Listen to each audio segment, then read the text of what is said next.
kami ada sebagaimana kami ada. Karena itu kami jemaat Gidi Diaspora Toladan, kami datang di bawah kayu salib sombarmu dan sujud menyembah Engkau. Tuhan terus memberkati kami yang sudah datang dan siap mau berbakti kepada Engkau. Dan anak-anakmu yang belum sempat, anak-anakmu yang akan ambil bagian di pagi sampai siang ini, Engkau terus memberkati baik penerima tamu sampai dengan yang akan khotbah. Karena itu kami membuka ibadah kami hanya di dalam nama Allah Bapa, Anak dan Roh Kudus. Haleluya. Kita juga harus memberikan ucapan syukur kepada Tuhan.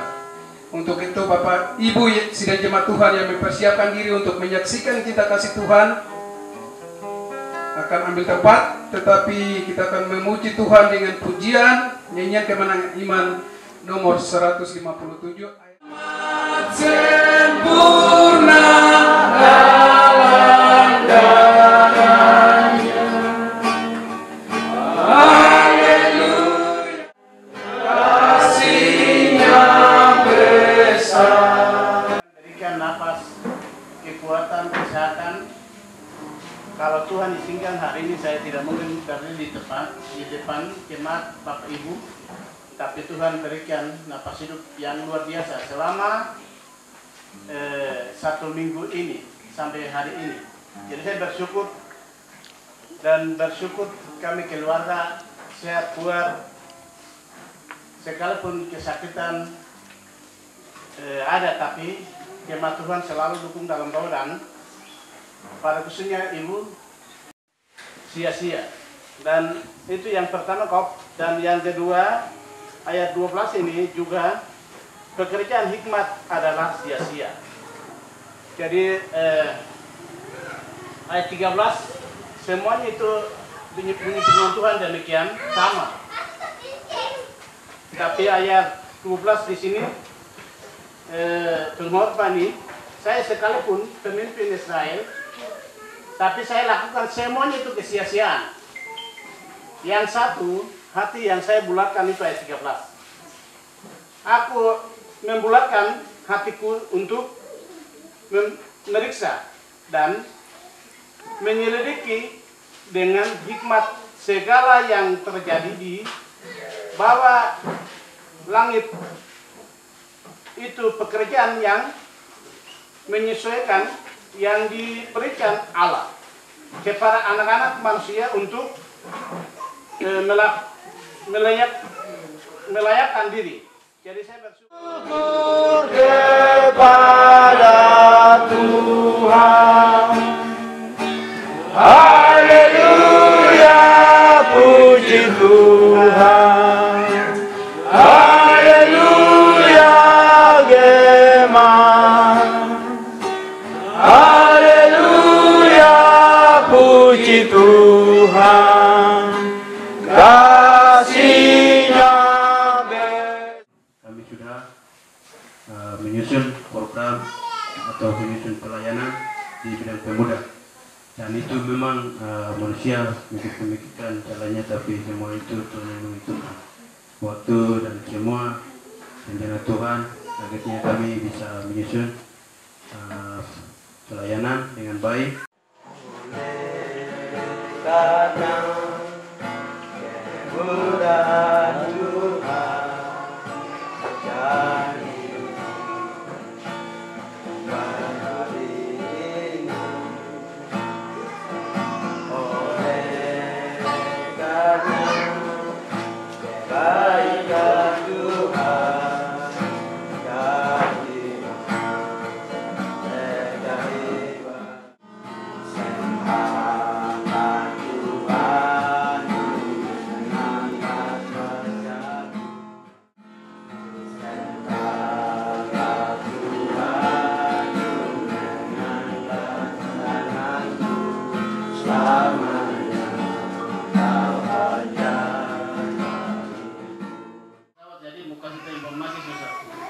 jadi saya langsung ke DKI dan tujuan saya ke DKI di kampung saya itu hampir misionaris pertama masuk di Kampung Uam itu dibuka lapangan terbang itu dari misionaris. Salah satunya adalah anak kedua Pak Iker yang kebetulan sementara di apa yang buka. Dan di daerah itu misionaris yang buka, tapi karena kepentingan politik pelayanan antara kelasis ke kelasis membuat di lapangan itu korban. Jadi kami termasuk orang korban. Tapi puji Tuhan, kemarin itu Tuhan buka jalan pemimpin 2 kali periode pemimpin di Kabupaten Jawa Timur ini. Mungkin Tuhan tidak buka sahabat Tuhan pesawat subsidi yang melayani di daerah-daerah kecil seperti di kampung saya. Jadi akan beroperasi hampir 60 pesawat nanti yang sedang masuk keluar. Itu bersyukur. Yang kedua, saya kesempatan itu jalan juga percayakan untuk ketua, bukan ketua tapi sekretaris panitia pembangunan gereja juga. Jadi saya bilang tidak apa kami ada, jadi saya dengan Pak Kepala Holiat, Kepala Berasa, jadi saya sering mungkin tidak ada di sini, saya percayakan sebagai ketua panitia, jadi pasti ke bawah ke sini. Ya. Itu sedikit saya lapor sekalian, saya belum kasih tahu pengurus jemaat juga. Nah, itu sedikit kesaksian bagaimana Tuhan buat. Yang ketiga ini 6 bulan atau hampir 5 bulan ini di rumah kami ini ada pasien juga. Jadi istri saya tidak datang karena kami ada urus pasien, anak dan ibu ada di rumah. Jadi keluarga kami itu hampir kami tangani berobat di Jayapura, Sentani dan sekitarnya. Jadi hampir beberapa apotek kami jalan dan itu membutuhkan biaya. Jadi kami keluarkan biaya juga cukup lumayan, tetapi hasilnya lumayan juga. Jadi sudah sembuh semua, kami kirim pulang sekitar 5 orang, bapak-bapak. Sementara yang ada 3 orang masih di sini, dan ada 1 keponakan baru masuk di rumah sakit Johari, dan ini hari kedua sedang infus. Jadi Bapak Ibu jemaat Tuhan tolong doakan. Ini tidak boleh kerja, tapi karena orang tua lihat kebun ini rumput, jadi rumput tinggi, jadi terus mau kerja sudah berapa lama di kota, jadi mau kerja, jadi bapak satu ini naik panjat pohon, lalu mulai tebang dahan-dahan, dan bapak mungkin karena vaksin tangannya lemah, jadi salah pegang terus jatuh dan mati tempat langsung. Jadi atas nama bapak kami dulu prajabatan, tapi sekarang latihan dasar, jadi singkatannya Latsar. Jadi hampir 3 minggu di balai pelatihan di Klat Jalan Yahi, dan itu pagi jam 4 subuh atau jam 5 pagi, pulang jam 7 malam. Jadi kami keluarga 3 minggu di rumah itu sendiri. Tapi puji Tuhan minggu keempat Mama Kembar bisa ada dan mengikuti proses itu dengan baik. Jadi tidak sakit, tidak alami gangguan sesuatu karena Bapak, kami berdoa di dalam nama Tuhan kami Yesus Kristus. Hari ini kami di dunia belahan bumi yang lain sedang merayakan namamu, dan kami di jemaat Kidi Diaspora sedang memuliakan namamu karena betapa kasih kebaikanmu Allah lakukan begitu besar. Karena itu kami sudah mempersiapkan diri, kami datang memuji memuliakan namamu melalui kesaksian pujian, dan kami berdoa. Dan sebentar kami mendengar firman Allah adalah kewajiban kami karena keajaiban besar yang Allah lakukan dalam hidup kami, mengamankan kami dari bahaya kepada harapan kekal. Karena itu menuju ke sana kami memuliakan namamu. Kami juga berdoa Tuhan, gereja ini Allah yang memulai, gereja ini Allah yang bekerja di dalam gereja ini, dan gereja ini juga Tuhan akan mengakhiri. Karena itu sebentar Tuhan percayakan di bumi ini orang-orang lebih sungguh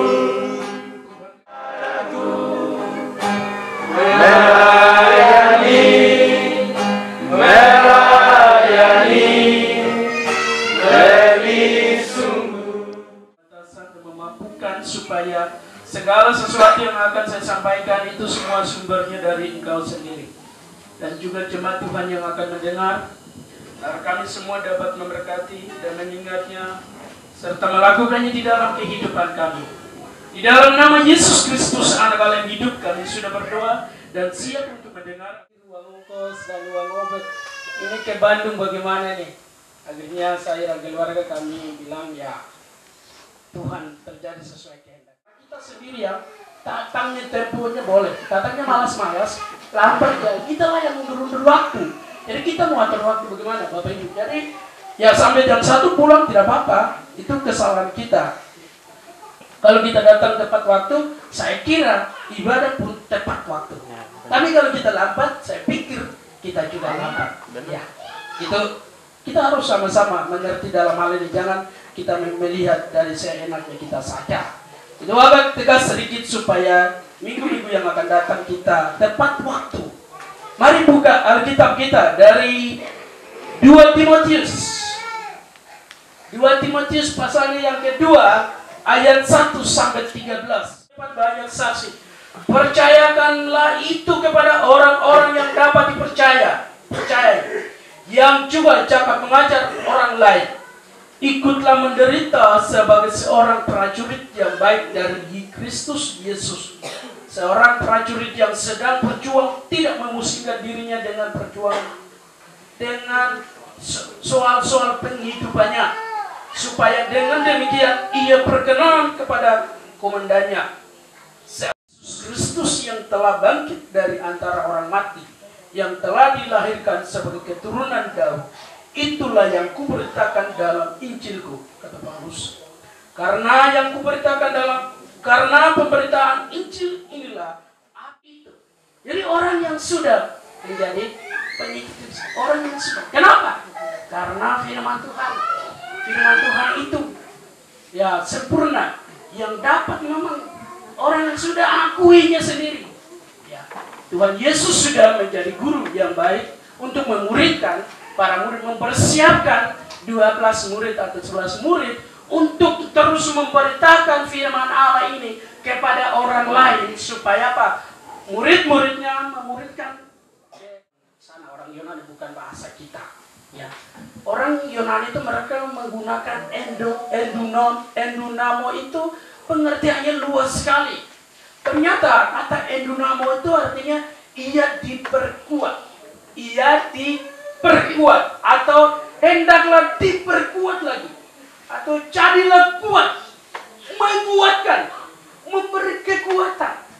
Wah, sekarang ini yang dimaksud siapa? Kalau kita lihat dari teks yang kita baca, yang dimaksud adalah siapa? Timotius sendiri diperkuat. Siapa yang diperkuat? Ya. Daud itu bisa kuat. Timotius itu bisa kuat. Paulus itu bisa kuat. Oleh karena siapa? Tuhan Yesus Kristus. Tuhan Yesus Kristus menjadi batu pintu, menguatkannya dia, sehingga dia bisa mampu berkuat, mampu bertahan. Ya, mampu bertahan. Bukan karena kehebatannya dia, bukan karena banyak orang sekarang itu saya jago, saya hebat, dia punya tunjukkan dengan dia punya kehebatan dan lain sebagainya. Ternyata firman Tuhan di sini ternyata yang menguatkannya itu adalah Tuhan Yesus sendiri. Jadilah firman Tuhan berkata bahwa jadilah kuat oleh karena kasih karunia. Itu kasih karunia itu Tuhan sendiri yang memberikan karunia itu cuma-cuma. Karunia tahu ya Bapak Ibu, karunia itu tanpa kita melakukan segala sesuatu, apapun usaha kita untuk mendapat nafas, kehidupan, kekuatan dan lain, kita tidak ada usaha, tapi Tuhan sendirilah yang kasih gratis untuk kita. Makanya kita itu bisa bernafas, kita bisa melakukan aktivitas, kita bisa berbicara, kita bisa bekerja, apapun itu adalah kasih karunia. Jadi Paulus mau menasihatkan kepada Timotius bahwa engkau harus kuat. Tapi yang paling pertama adalah Tuhanlah menjadi kuat. Tuhan yang membuat kamu kuat. Kalau saya bicara-bicara nanti Bapak Ibu bingung, langsung kita bisa lihat. Bukti yang kita lihat dari ini adalah Efesus. Ya, Di dalam kekuatan kuasanya. betul. Oke, selanjutnya yang ketiga. Belum ditemukan. Tetapi Tuhan telah mendampingi aku dan menguatkan aku, Iya. supaya dengan perantaraanku Injil diberitakan dengan sepenuhnya dan semua orang bukan Yahudi mendengarkannya. Dengan demikian aku lepas dari mulut singa. Iya. Ibu Saudara yang saya kasih dalam Tuhan kita, sampai hari ini kita bisa sampai hari ini melalui apa? Melalui apa? Orang-orang yang sudah mengajarkan kita sehingga kita bisa berkuat, kita bisa dapat berkuat. Ya, jadi Bapak Ibu Saudara, makanya saya mau bilang pengertian dari kuat artinya bahwa ya Bapak Ibu, jadi kuat artinya ia diperkuat atau menguatkannya oleh seseorang sehingga apa? Banyak tenaga. Sehingga dia banyak tenaga. Tidak mudah patah atau semangat, tidak putus asa atau bahkan lemah, bahkan tidak menyerah, tidak goyah, bahkan apa? Tidak terkalahkan. Kenapa? Karena Yesus ada di dalam kehidupannya. Karena Yesus ada di dalam, dia berbuat atau berakar di dalam Tuhan Yesus, makanya dia kuat. Jadi apapun itu dia tetap hal-hal biasa. Ini adalah orang-orang. Itu firman Tuhan berkata, apa yang telah engkau dengar daripadaku, di depan banyak saksi, percayakan itu. Tapi saya ikut lompat ke ayat 3. Ikutlah menderita sebagai seorang prajurit yang baik dari Kristus Yesus. Hal yang pertama, supaya kita kuat, supaya manusia itu kuat, yaitu dia harus sama seperti seorang siapa? Prajurit. Bapak Ibu tahu ya, prajurit itu ada tentara Indonesia, ya, tentara angkatan nasional, atau tentara angkatan darat, angkatan laut dan udara. Ya, itu mereka. Apa tugasnya? Sebelum mereka masuk ke sana menjadi tentara, prosesnya supaya mampu melawan musuh, mengenal dan memahami peralatan perang, mengenal dan memahami lawan, dan selalu ikut aturan perangnya, tidak asal-asal. Itu adalah Bapak Ibu Saudara, kalau kita sudah tinggal di dalam Tuhan, kita tahu pasti ini adalah kerja iblis. Ini adalah iblis sedang mengganggu, sedang mencoba saya, sedang membawa saya supaya saya tidak hidup di dalam Tuhan. Karena itu saya harus melawan. Saya harus lawan dengan senjata apa? Firman Tuhan. Tidak ada kekuatan lain. Sehebat-hebat apapun, dia tetap mengejar. Kecuali Anda dan saya hidup di dalam Tuhan, berakar di dalam Tuhan, ya, berkuat di dalam Tuhan. Tuhan menguatkan kita. Saya yakin kita pasti mengalahkannya, pasti kita melawan. Tapi kalau tidak, kita pasti kalah. Jangan sampai hal kecil itu membuat kita tidak bisa datang. Berarti ini karena belum ada perjumpaan dengan Yesus, belum menjadi murid Yesus. Masih harus dimuridkan oleh kita, oleh orang-orang, oleh siapapun yang melayani. Mari Bapak Ibu Saudara. Hal yang kedua yang harus kita lihat adalah, saya ulang sedikit. Yang poin pertama, yang prajurit itu bisa Bapak Ibu belajar Efesus pasal 6 ayat 12. Hal yang kedua, supaya kita kuat, supaya kita berakar, bertumbuh di dalam Tuhan, supaya sebagai seorang apa? Seorang pemain bola atau olahragawan. Olahragaan itu supaya kenapa? Supaya itu kerak badannya. Kalau tidak olahraga cepat-cepat sakit ya. Marilah kita lakukan. Seorang olahragawan dia berkuat, dia tepati waktu, semua lakukan. Kalau tidak, dia dipecat. Tahu ya toh, bos itu melanggar aturan dipecat kan tidak waktu itu? Dipecat. Pecat ya? Iya. Iya, harus ikuti aturan. Kalau tidak pecat itu, ya.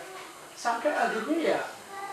Lalu Persipura dikurangi poin 3 itu kenapa? Tidak ikuti ya aturan toh. Lalu apakah itu?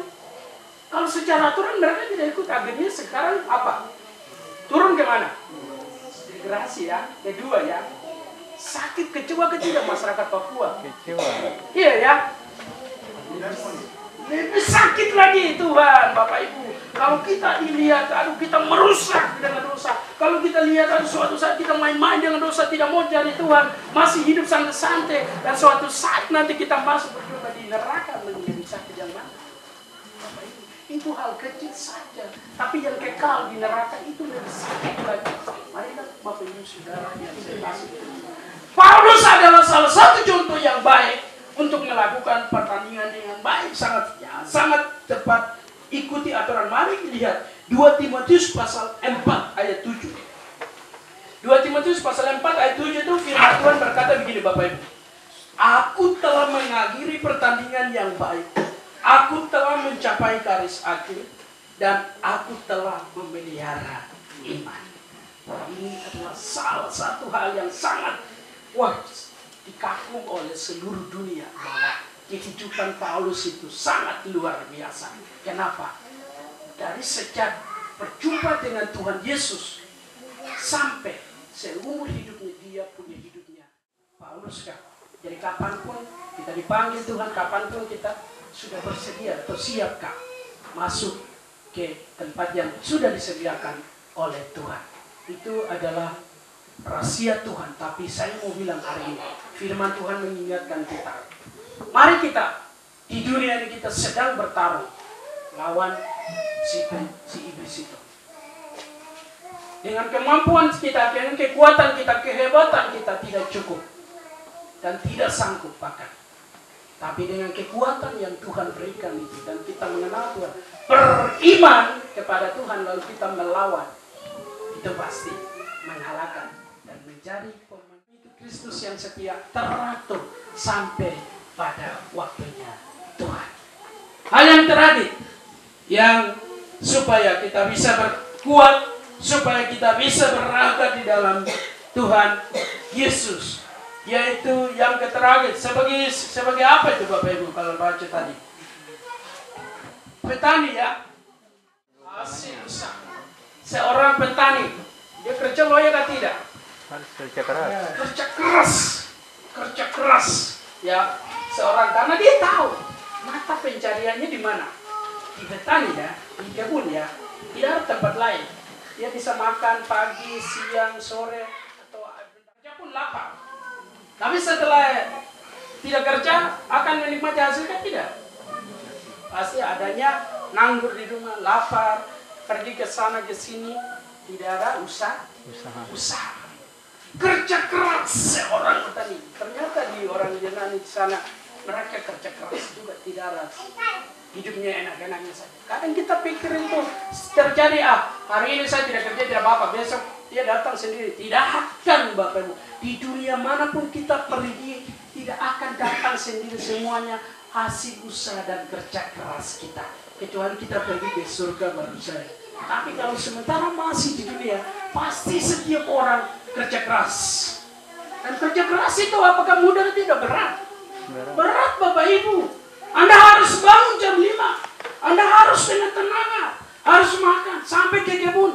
Harus potong rumput, potong pohon lah, cangkulah, bakarlah, tunggulah, inilah kena matahari, capek, sudah lapar. Tapi harus bertahan. Tidak lagi. Yang lebih enaknya, lebih serunya. Mie yang belum jadi mie ini. Dia, kakak pendeta saya bilang, bisa akan lihat itu. Mie itu belum jadi apapun, tapi begitu dia langsung bikin setelah itu masak. Saya betul-betul dengan mata saya saksikan sendiri mie itu belum jadi. Begitu langsung kasih masuk di satu pabrik yang kecil, yang mini, yang bisa di dalam langsung di rumah makan. Kasih masuk jadi mie, setelah mie langsung masukkan di air panas, langsung jadi masak. Akan menikmati hasilnya. Kita lihat, kita semua di sini semuanya latar belakang petani ya. Ya, semua. Saya pikir saya bilang termasuk kami. Saya pernah kerja di pinggir danau sana, tapi begitu kebun saya dimasuk dan babi hantam hancur. Aduh, sedih sekali. Saya sudah kerja keras setengah mati, tapi tidak menikmati hasil. Tapi itu saudara yang saya kasih dalam Tuhan kita Yesus Kristus. Di dunia ini tidak bisa kita santai-santai. Kita akan jalankan, Anda sudah mengaku, saya sudah menerima Tuhan Yesus menjadi pengikut Kristus, pasti akan mencari kerja keras. Pengikut Kristus itu tidak mudah, pasti menderita, menjalankan semua. Yang Anda pikir saya capek, lelah, tapi kamu harus bangun tidur, datang mencari Tuhan, berdoa, memuji Tuhan, memuliakan Tuhan, membaca Alkitab, mengajak keluarga orang datang untuk memuji Tuhan. Itu yang harus kita lakukan. Kita sudah hal ini, tapi kita masih abaikan biasa-biasa saja. Lalu kapan kita hasil menikmati? Ini buahnya, ini buah ini bertumbuh, berakar, bertumbuh dan berbuah ini. Kalau kita tidak berbuah itu tidak akan. Harus ada kerja keras supaya berbuah. Dan berbuah itu dinikmati orang lain. Bahkan yang terakhir kita sendiri yang menikmati di mana? Di surga. Komandan itu senang kalau roh marah dan tenju. Tidak mau ikut Tuhan. Kita itu dia senang, Tuhan senang. Bapak Ibu Saudara yang saya kasih di dalam Tuhan kita. Yakobus pasal 5 ayat 17 itu, Yakobus pasal 5 ayat 7 itu sangat jelas. Ya, firman Tuhan berkata, saya akan membacakannya untuk kita semua yang terakhir. Ayat 17. Ayat 7 maksudnya, maaf. Yakobus pasal 5 ayat 7. Karena itu saudara-saudara, bersabarlah sampai kepada kedatangan Tuhan. Sesungguhnya petani menantikan hasil yang berharga dari tangannya, dan ia sabar sampai telah turun hujan, musim gugur dan musim semi. Jadi seorang petani dia tunggu hasilnya itu supaya dia menikmati. Bersabar. Kita akan minta kita mengikut Tuhan itu tidak mudah, sekalipun ya Bapak Ibu kita sering nyanyi, tapi mengikut Tuhan itu tidak mudah. Untuk mengikut Tuhan Yesus itu banyak hal tantangan yang akan kita hadapi. Dulu, kemarin, hari ini, dan kedepannya lebih parah lagi. Banyak masalah-masalah yang kita lihat, tantangan demi tantangan, perkembangan zaman buat kita sulit untuk beribadah. Dan itu adalah penderitaan yang kita alami. Masalah penyakit, masalah ekonomi, masalah keluarga, sakit penyakit, itu penderitaan yang kita alami membuat kita jauh dari Tuhan. Tapi jangan sampai kita lupa Tuhan. Tetap Tuhan menjadi prioritas kita, utama kita, membangun persekutuan kita dengan keluarga, istri, suami, anak, bahkan persekutuan jemaat dimanapun kita ada, supaya menjadi orang-orang yang pemenang dari dulu sekarang sampai Tuhan Yesus datang kedua kali. Tuhan senang, Tuhan Yesus memberkati. Mari kita berdoa. Bapa di surga, kami mengucap syukur untuk firman-Mu. Hamba-Mu berhenti sampai di sini, tapi Tuhan terus berbicaralah buat kami dan terus mengingatkan agar kami boleh dapat melakukannya di dalam kehidupan kami, agar kami juga bisa berakar, bertumbuh di dalam Dia dan kuat di dalam Tuhan. Tanpa Tuhan kami tidak ada apa-apanya. Kami lemah, kami putus asa, kami menyerah, tapi Tuhan yang mencari kekuatan kami. Karena itu kami rindu Tuhan terus mengarahkan kami, membawa kami untuk berjumpa dengan Tuhan Yesus, dan mengingatkan kami terus melakukannya. Sama seperti ilustrasi yang kami belajar, yang dicontohkan, yang diambil oleh Paulus. Jadilah seperti seorang prajurit, jadilah seperti seorang olahragawan, jadilah seperti seorang petani. Mereka bekerja keras untuk dilatih, untuk mempersiapkan menghadapi segala sesuatu tantangan, bahkan musuh dan lawan. Terima kasih untuk firman Tuhan. Biarlah firman Tuhan ini mengingatkan kami terus melakukannya di dalam kehidupan. Di dalam nama Yesus Kristus, Anak Allah yang hidup, kami sudah berdoa. Lagi kami akan berpisah dari tempat ini. Dan kami berdoa mengucap syukur kepada Tuhan. Biarlah Tuhan menyertai kami dalam perjalanan. Terima kasih. Akhirnya kami berdoa dan mengucap syukur kepada Tuhan. Kami tutup ibadah ini di dalam nama Allah Bapa, Allah Anak, dan Allah Roh Kudus. Kiranya Tuhan Yesus menyertai kita semua. Haleluya. Amin.